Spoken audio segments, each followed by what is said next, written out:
নমস্কাৰ বন্ধু বান্ধৱসকল। এতিয়া মেইন কথা হৈ গ'ল যে কি ডকুমেণ্টছ আপোনালোকৰ নাথাকিলে ৰিজেকশ্যন হ'ব। ঠিক আছে, আপোনালোকে ভালদৰে ধ্যান দিয়ক যে কাৰ মেইন ডকুমেণ্টছ হৈ গ'ল কোনখিনি।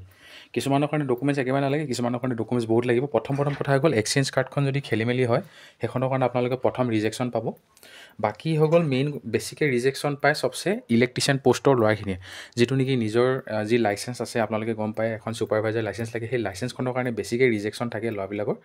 আৰু লগতে যি এক্সপিৰিয়েঞ্চ বিচাৰিছে কিছুমান BSc বা 10+2 ক্ষেত্ৰত, সেইটো ক্ষেত্ৰত বেছিকৈ ৰিজেকশ্যন আহে। আৰু বহুতে ভাবি থাকে যে NCLৰ কাৰণে ৰিজেকশ্যন পাম নেকি, তো NCLৰ কাৰণে ৰিজেকশ্যন নাপায়। NCLখন আপোনালোকৰ যদিও ভেলিডিটি শেষ হৈ গ'ল তেতিয়াও টেনশ্যন ল'ব নালাগে। সেই ভেলিডিটিটো আপোনালোকৰ এপইণ্টমেণ্ট দিয়া দিনাখন, এপইণ্টমেণ্ট পোৱাৰ আগে আপোনালোকৰ এখন নতুনকৈ NCL বনাই দিলেও হৈ যাব। তো সেইটো কাৰণে। আৰু 2 নম্বৰ কথা হৈ গ'ল EWS চাৰ্টিফিকেট, যি ইকনমিকেল উইকাৰ ছেকশ্যন চাৰ্টিফিকেটখন, সেই চাৰ্টিফিকেটখনৰ বহুত ল'ৰা ছোৱালী তাতো ৰিজেকশ্যন হয়।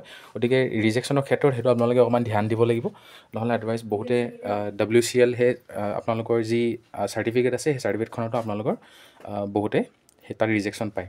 তো সেইকাৰণে মই কৈ আছোঁ এই ডকুমেণ্টছকেইটা আপোনালোকে অতি সোনকালে উলিয়াই ল'ব।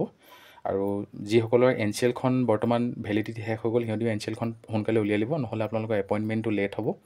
আৰু বাকী আপোনালোকৰ ইলেক্ট্ৰিচিয়ানৰ যি ক্লাছ 1 আৰু ক্লাছ 4লৈকে যি আপোনালোকৰ ৱৰ্কমেন পাৰ্মিট হয়, সেই পাৰ্মিটখনো কিন্তু আপোনালোকে যদি ফেককৈ দি থৈছে বা যদি আপোনালোকে দিয়া নাই তেতিয়াহ'লে কিন্তু সেইখন আপোনালোকে যদি পাৰে কেনেকৈ পাৰে অতি সোনকালে উলিয়াই লওক।